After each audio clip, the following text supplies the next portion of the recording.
Hey guys, welcome back to Real Housewives Recaps. I'm so glad you're here. Today we are talking Endgame. Yep, that's right. This book continues. You guys, all right. This one is going to be a rough one to get through. We can do it together. Let's hold our geese feathers, our geese wings. I don't know. Let's just hold geese. Let's flock together. Because this is going into the passing of the queen.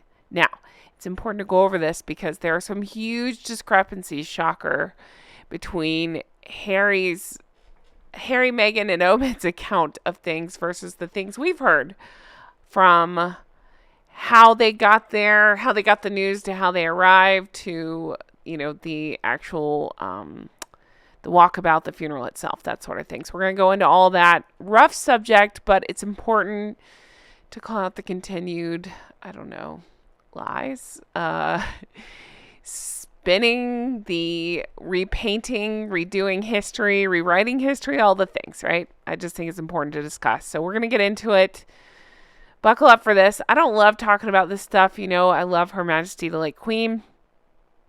But again, I don't want to let the three of them get away with the bullshit. So I think it's important to talk about. So we're going to talk about it. This is chapter 9.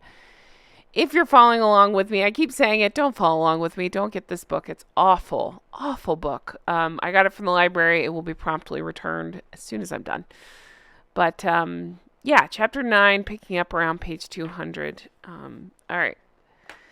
You guys, so the chapter, so this part starts off with describing Harry as healthy and working out every day. Now, don't even get me started. Now, we just came on the heels of Spare, where we get a very different picture painted about substances. That's conveniently left out of this one. This book, it's like Harry and Meghan can do no wrong whatsoever.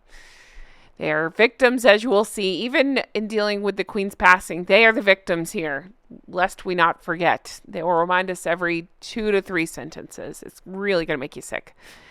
All right. I've been changing up the background pictures. I hate any images or reminders of the Queen's funeral, but I do think it's important just to see these pictures as we talk about this, because they talk about how awful it was for them. And I just want you to pay attention to Harry and Meghan in particular, their body language, how they make the event about themselves. I just find it so disrespectful. I talked about it at the time. I'm talking about it again since it's coming up. I think it's so disrespectful how they held hands. Yeah, in the scheme of things, holding hands, not a big deal. But at this event, it's not appropriate. At the walkabout, it was distracting. It's rude. It showed that, to me, I read it as we're more important. We're going to be together. You know what I mean? We're going to be staying together, holding hands, instead of interacting with the common folk. But also, look at us. Look at me holding hands. And then especially at the Queen's funeral, what the hell is your problem that you can't walk down a hallway or an aisle or whatever without holding hands? And at that event, it was tacky and disgusting. I mean, it's always tacky with them, but I thought it was particularly disgusting. So just pay attention to that in the background. That's why I'm showing these pictures. Also, again, look at Meghan. A pagan shit comes to mind. Anyway, let's keep going. All right. I crack myself up with that. That's an expression here, but I think it's really funny. I think it fits. All right. So this book just continues to paint them as victims. So the Queen had rejected their half in, half out plan. Can't imagine why that wouldn't have worked, right? Again, painting themselves as victims. They had to make decisions in haste because they didn't have any other choice. So they had to take deals they wouldn't have necessarily taken when they started their new life in America. Nothing is ever their fault. It's not that they were allegedly thrown out or made to leave. It's not that they, abandoned posts, demanded things, and then left, whatever version of events you believe. It's not any of that. It's that they left for freedom to do good things. I'm laughing because I know how it ends up. And because they were struggling and they had to make decisions in haste, I would like to point out that Omid conveniently leaves out that his father was still giving him money when they first left. Remember that came out? I believe it was for around a year or so. Charles was giving them money, but why let the truth stand in your way of a good story, right? It's a bad story, but you get what I'm saying.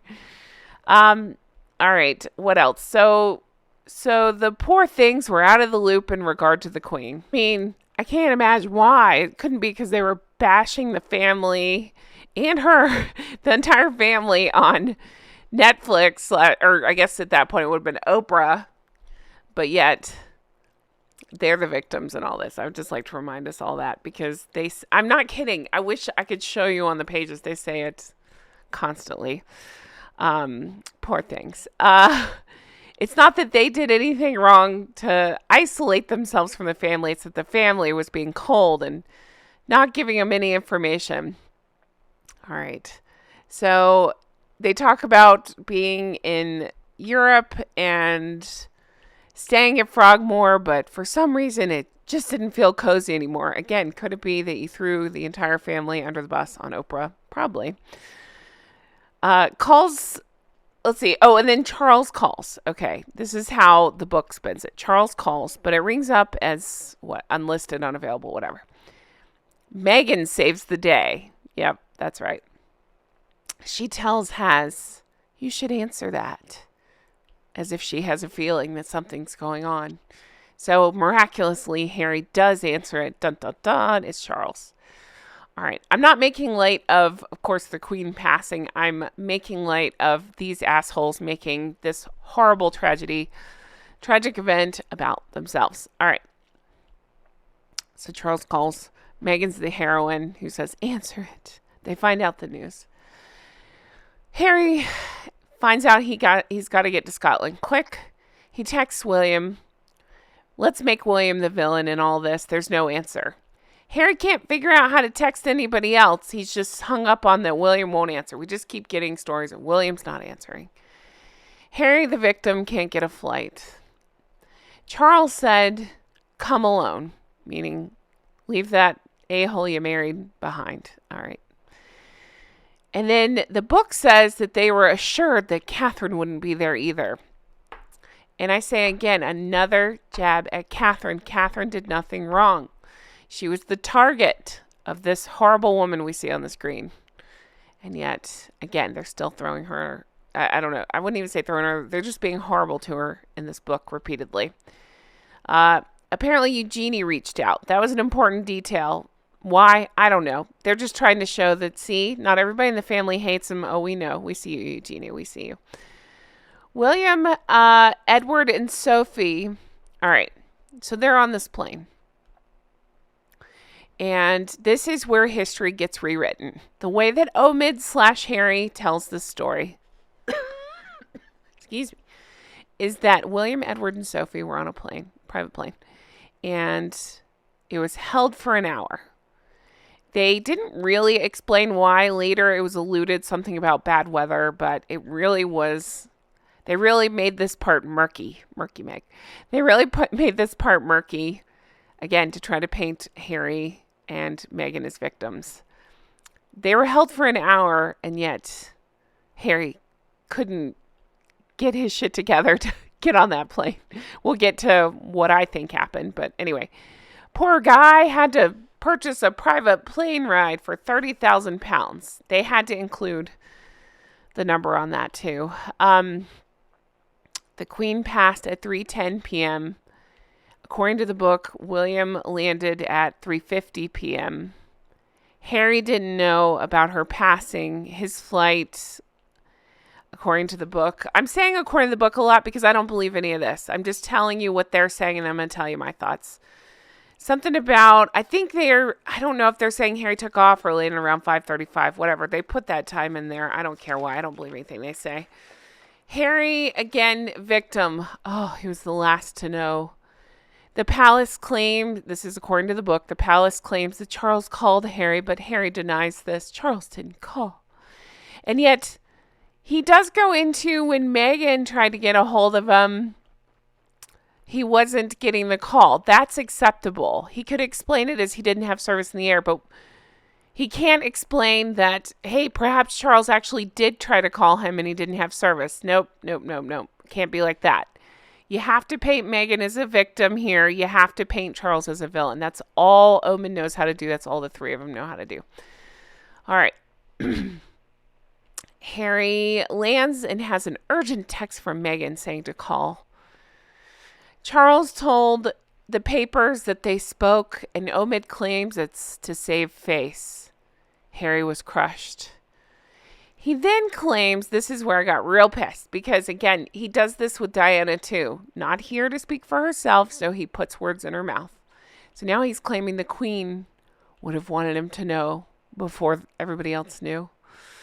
And makes it all about himself, how tragic it was for him, what a loss it was for him.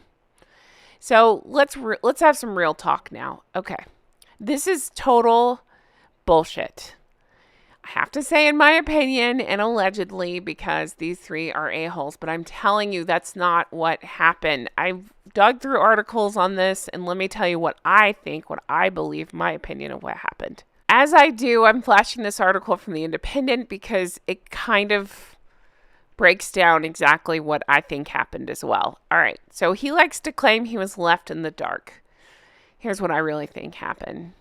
The flight, the William, Sophie, that flight was held because Harry and Meghan. It had nothing to do with the weather. And the reason it had nothing to do with the weather, which they now claim, Harry and Meghan now claim, is because when you look at flights going in and out of Aberdeen, Scotland, they were still going. So I don't believe it had anything to do with the weather. That's just a convenient narrative that they've used now. All right. It's what they like to do. They like to repaint history, whatever, rewrite history. All right.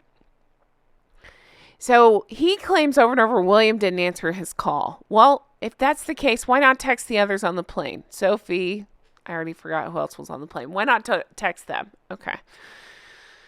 In my opinion, Harry wanted to bring Meghan. They all said, nope. Do you ever watch Archer? Because one of the characters on there keeps saying, nope. That's all I can think. Nope. So it became a whole thing where Harry was being petulant and arguing. I think Meghan and Harry were arguing. Meghan was insisting that it become the Meghan show and she get on the plane. They're like, nope. All right. I think it's unfair what they did to Catherine. I think that she had every right to be on that plane and to go. They are trying to rewrite that as well. Catherine wasn't allowed either. And then there was a story about Catherine stayed behind because it was a children's first day at a new school, something like that. I don't know where the truth lies in, but I don't ever believe anything Harry and Meghan say about Catherine. We know. We don't even have to say it. Catherine had a beautiful relationship with the Queen. She would have been there, and I feel like she is the one that got unfairly treated in all this. Okay. They refused to allow Meghan on this flight. So Harry dragged it out. They ended up taking off without him. Harry was the reason it was delayed, made it all about himself.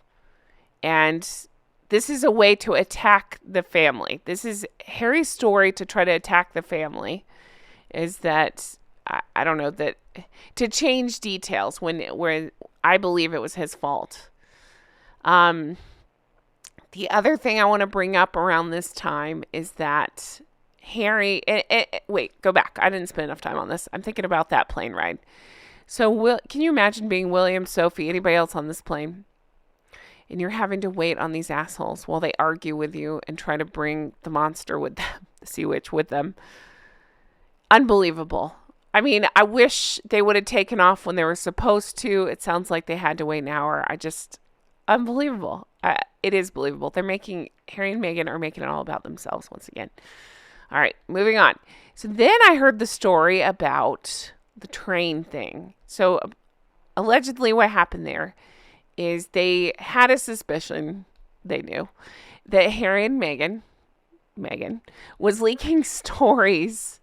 And so they told them that the Queen's body would be arriving back to Windsor by train, just to see. And sure enough, that's what was leaked out to the press. Now, Harry and Meghan are trying to rewrite that history. Because even in this book, Endgame, they say, they talked about sending her by train, but because of security issues, they ended up flying her. Nope, that is a way to cover their tracks. I believe, in my opinion, they're the ones that leaked this story about the train thing.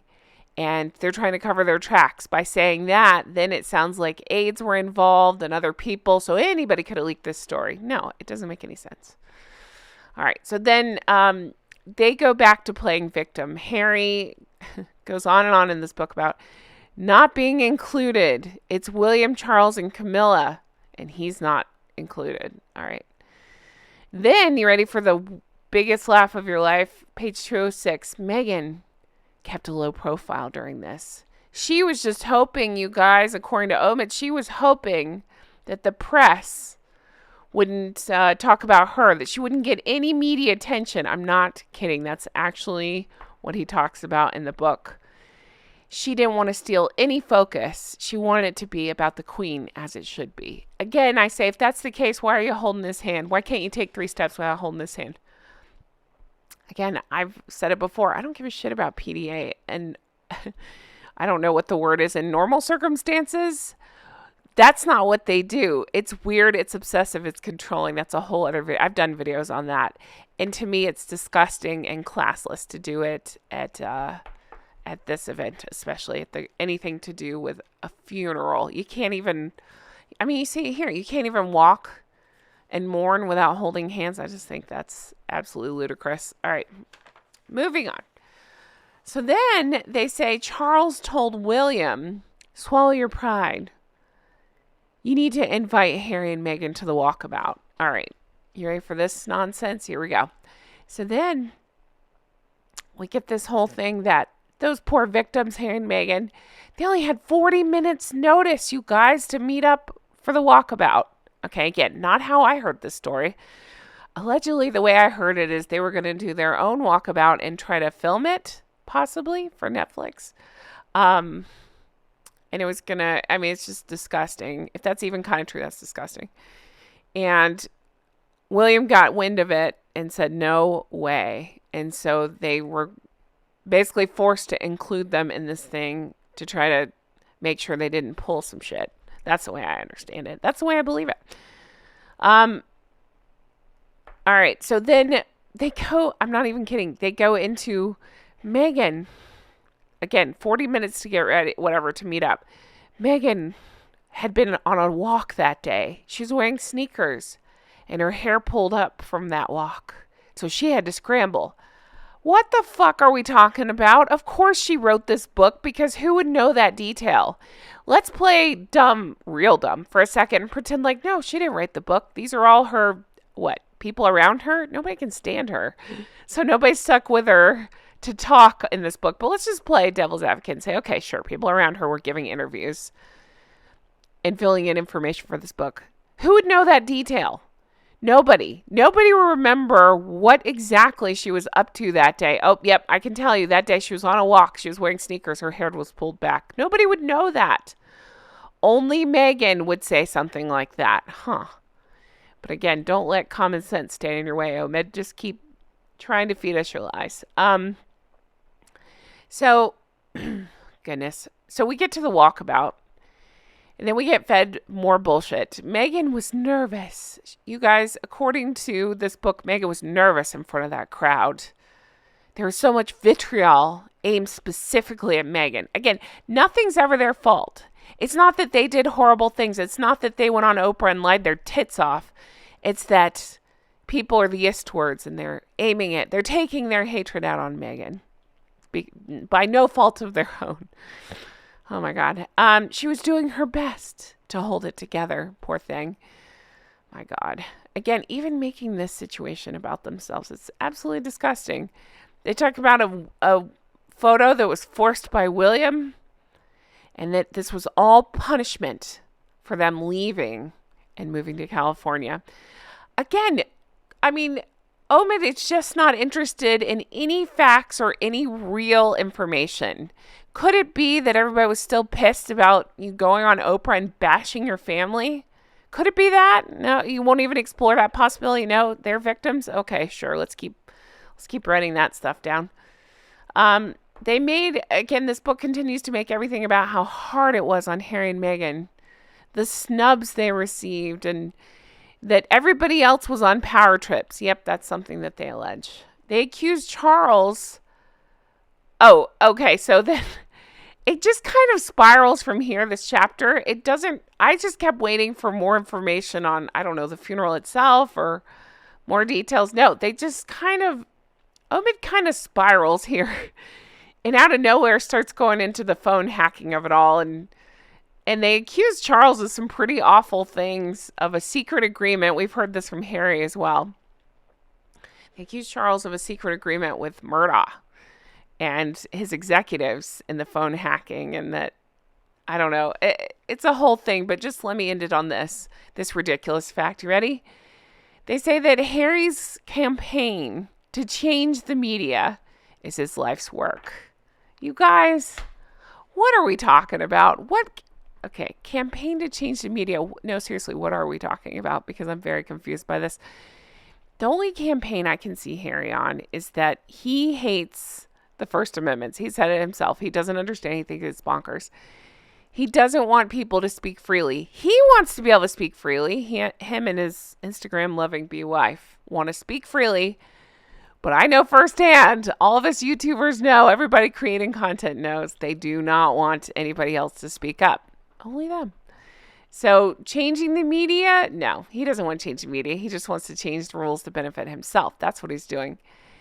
And the irony's not lost on me that he's here through this book venting about, once again, the press, the media, his obsession, not lifelong work, obsession.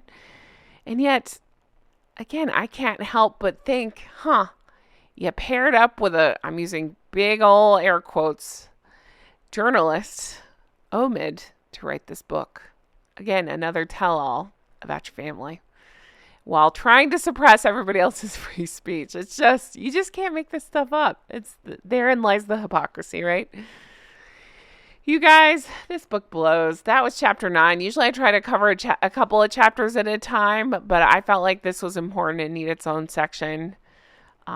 So that's why I did this one like this, but we'll continue to breeze through this utter nonsense. But thank you guys for being here. I really appreciate you all. It means the world to me. If you want to further support the show, of course, check out the merch. Not bloody likely. That's what I say about this whole book. Not bloody likely. Not bloody likely. Harold and Fraud. Hank and Skank. Not bloody likely. Also, recollections may vary, which Omid says is one of the ist words they like to throw around. Can't explain why, just says it is, so it must be, right? And then I have Patreon, patreon.com/Real Housewives Recaps. That's where you can become an executive producer. Like the lovely geese and gators you see before you. You get access to all my bonus content, tons of videos, hundreds of videos, actually. If you're at all interested in Sex and the City, I used to recap that show, so I have the entire series recapped on Patreon. So you can get the whole back catalog of that as well as tons of Harry and Meghan content, all sorts of things. So check that out, patreon.com/Real Housewives Recaps. You guys, I promise to be more upbeat next time. This was a tough subject. The three of those, treacherous trio, as somebody very smart called it in my comments. Treacherous trio, that's pretty good. Treacherous trio. I will continue to talk about what the treacherous trio are saying, and we will continue to dispel those lies. Thank you for everything. I'll talk to you again soon. Bye-bye.